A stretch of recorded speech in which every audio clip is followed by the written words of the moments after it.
Welcome Sandeep Patel sir education ચેનલમાં.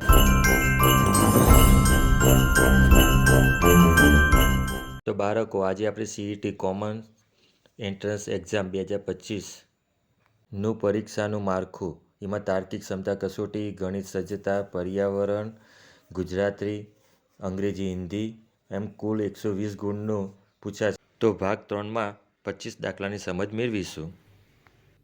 નમસ્કાર મિત્રો, સંદીપ પટેલ સર એજ્યુકેશન ચેનલમાં આપનું હાર્દિક સ્વાગત છે.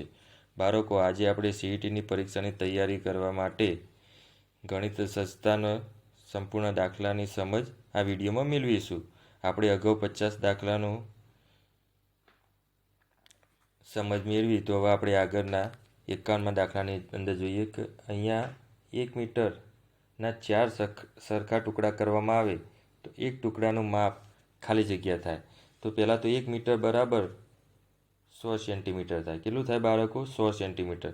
તો આના 4 ટુકડા કરીએ તો આપણે દરેકના ભાગમાં 25 સેન્ટીમીટર આવે, એટલે કે 25 સેન્ટીમીટરનો એક ટુકડો થાય.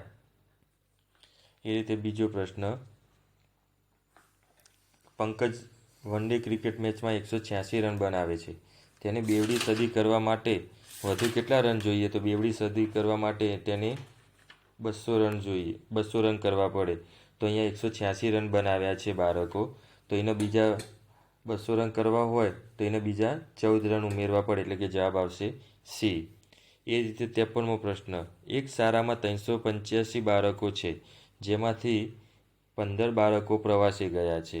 તો પ્રવાસે ન ગયેલા બાળકોની સંખ્યા કેટલી થાય? તો આપણે પ્રવાસે ના ગયા તેવા બાળકો શોધવા હોય તો બાળકો સૌપ્રથમ શું કરવાનું? 385 ઓછા 115. તો 5માંથી 5 જાય તો 0, 8માંથી 1 જાય તો 7 અને 3માંથી 1 જાય એટલે 2, એટલે કે 270 બાળકો પ્રવાસે ગયા નથી. બાળકો, 54મો પ્રશ્ન, કે સોનલે 125 રૂપિયાનું પુસ્તક ખરીદ્યું. દુકાનદારને તેને 200 રૂપિયા આપ્યા. દુકાનદારે તેને 55 રૂપિયા પાછા આપ્યા. તો દુકાનદારે કેટલા રૂપિયા ઓછા આપ્યા છે? તો બાળકો, સૌપ્રથમ તો 125 રૂપિયાનું પુસ્તક વત્તા 55 રૂપિયા પાછા આપ્યા, એટલે કે 0 વધી 1, 5 ને 2 ને 3 ને 8, 1, એટલે કે 180 રૂપિયા થયા. તો 20 રૂપિયા બાળકો દુકાનવાળે તેને ઓછા આપ્યા હશે. એ રીતે 55મો પ્રશ્ન, 384માંથી 243 બાદ કરતા 141 બાકી રહે, તો 243માં 141 ઉમેરતા કેટલા થાય? તો 243માં 141 ઉમેરીએ તો સરવાળો કરવાનો. બાળકો, શું કરવાનો? સરવાળો. તો 3 ને 4, 4 4 8 અને 2 ને 3, તો 384 થાય. કેટલા થાય બાળકો? 384. તો ડી જવાબ આવશે. એ રીતે 56મો પ્રશ્ન, 245 અને 355નો સરવાળો 600 થાય. તો 600માંથી 245 બાદ કરીએ તો બાળકો, આની અંદર બાદ બાકી કરવાની નથી, આપણે પ્રશ્નની અંદર જવાબ હોય છે. તો આ બે સંખ્યા 600માંથી 245 બાદ કરીએ તો 355 વધે, તો આપણો જવાબ આવશે એ 355, એટલે કે પ્રશ્નની અંદર જવાબ આપેલો હોય છે. બાળકો, 57 પ્રશ્નની અંદર અહીંયા ચોરસ ખાનાની અંદર સંખ્યા આપી છે, તેની અંદર એક પ્રશ્નાર્થ આપ્યો છે, તેનો આપણે જવાબ શોધવાનો છે.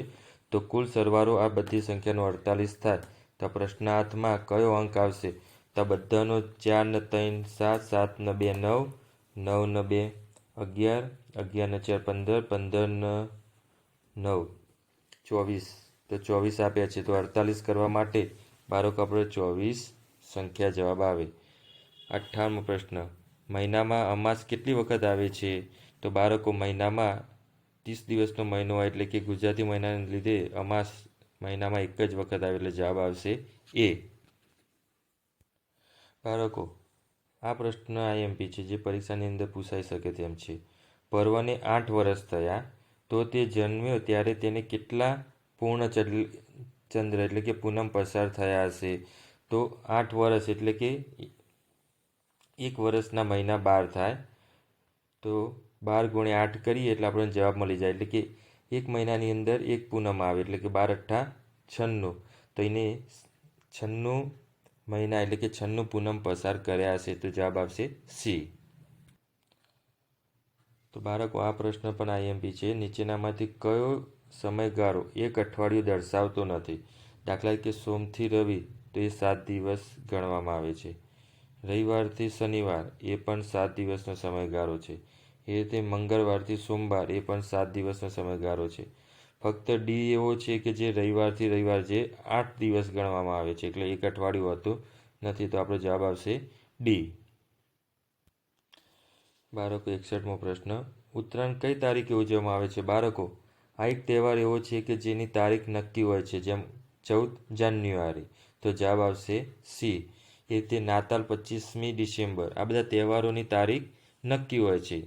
એ જ રીતે બાળકો 62મો પ્રશ્ન, કિરણના પિતાની ઉંમર કરતાં 31 વર્ષ વધુ છે. જો કરણની ઉંમર 9 વર્ષ હોય તો પિતાની ઉંમર કેટલા વર્ષ હોય? તો 31ની અંદર બાળકો 9 વર્ષ ઉમેર દેવાના, એટલે આપણો જવાબ આવશે 40 વર્ષ. તો અહીંયા જવાબ આવશે ડી, 40 વર્ષ. બાળકો 63મો પ્રશ્ન, કયા મહિનામાં 30 દિવસ કરતાં ઓછા દિવસ હોય છે? બાળકો આ જાન્યુઆરીમાં 31 હોય, એ રીતે જુલાઈમાં પણ 31નો મહિનો હોય, નવેમ્બરે 30નો મહિનો હોય, તો ફેબ્રુઆરી એવા જે લીપ વર્ષ કહેવામાં આવે છે જે 28થી 29 હોય. તો બાળકો જવાબ આવશે સી, ફેબ્રુઆરી.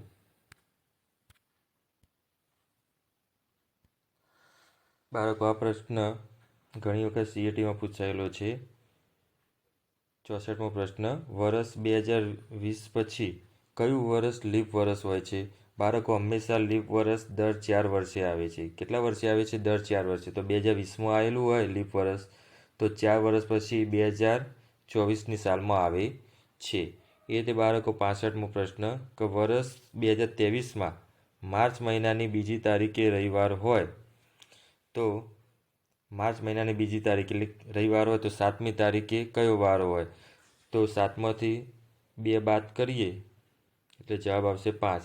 તો 5મા દિવસે કયો વાર હોય? તો 5મા દિવસે આપણે ગણીએ તો સોમવાર, મંગળવાર, બુધવાર, ગુરુવાર ને શુક્રવાર. તો આપણો જવાબ આવશે સી.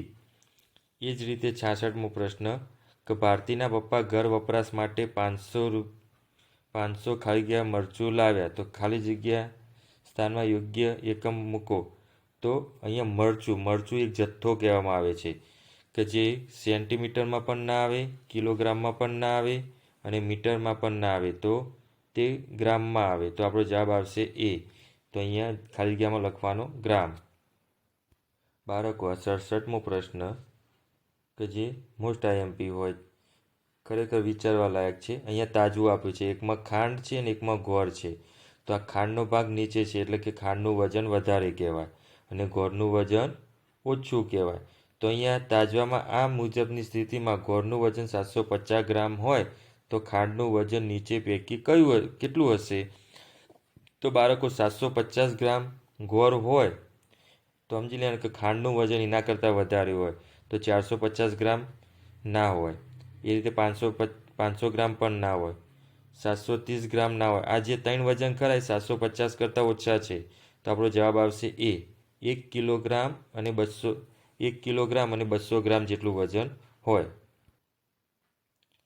બાળકો 68મો પ્રશ્ન, એક વેપારી કોઈ એક વસ્તુ તોલવા માટે 5 કિગ્રા વજનના 2, 1 કિલો વજનના 3, 500 ગ્રામ વજનનો 1, એટલે 100 ગ્રામના 2 કાટલાનો ઉપયોગ કરે તો વસ્તુનું વજન કેટલું થાય?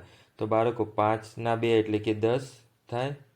એ રીતે 1 કિલોના 3 એટલે કે બીજા 3 થાય અને 500 ગ્રામનું 1 એટલે કે બીજા 500 ગ્રામ થાય. એટલે કે આનો સરવાળો આપણે કરીએ તો 13 થાય, 13 કિલોગ્રામ.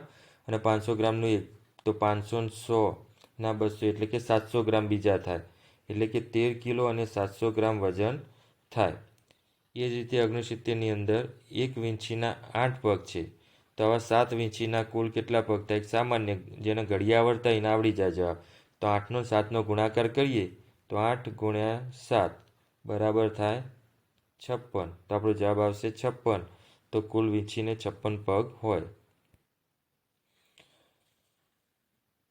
70મો પ્રશ્ન, પ્રાર્થના સભામાં 1 હરોળમાં 26 વિદ્યાર્થી આવી 12 હરોળમાં કેટલા થાય? તો બાળકો અહીંયા 26 ગુણ્યા 12. તો આપણે ડાયરેક્ટ ગુણાકાર કરીએ તો 12 છક 72નો બગડો વધી 7.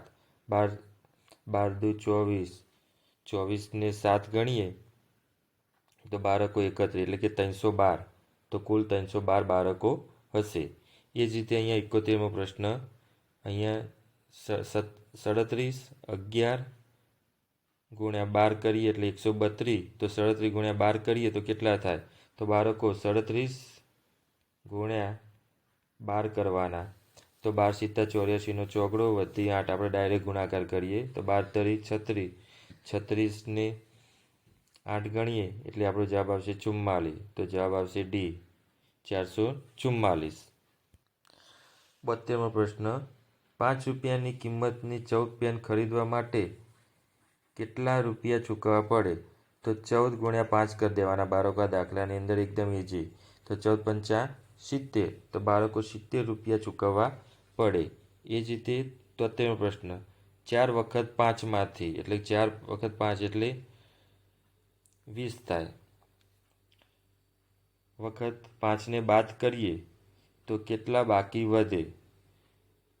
એટલે કે 4 વખત 5માંથી 2 વખત 5 બાદ કરીએ. 2 વખત 5 એટલે 10. તો 10 બાદ કરીએ તો 10 વધે.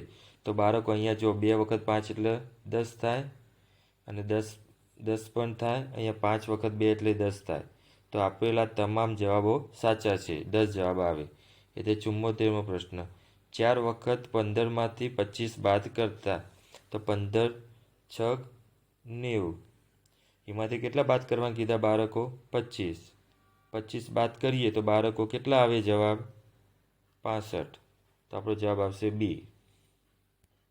એ છેલ્લો પ્રશ્ન બાળકો, ત્રીજા ભાગનો 75મો કે એક કેળાની કિંમત 3 રૂપિયા હોય તો 3 ડઝન કેળાને કેટલા રૂપિયા થાય? તો એક કેળાની કિંમત 3 રૂપિયા હોય તો 3 ડઝન એટલે કે 12 તરી 36. 36 કેળા. તો એક કેળાની કિંમત 3 રૂપિયા. તો 36 કેળા ગુણ્યા 3 કરવું પડે. તો 6 તરી 18નો આઠડો વધી 1. 3 તરી 9 ને 1 10. 108 રૂપિયા થાય. તો આપણો જવાબ આવશે સી.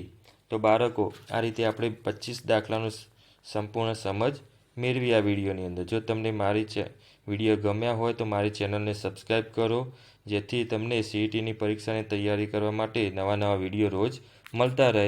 આભાર.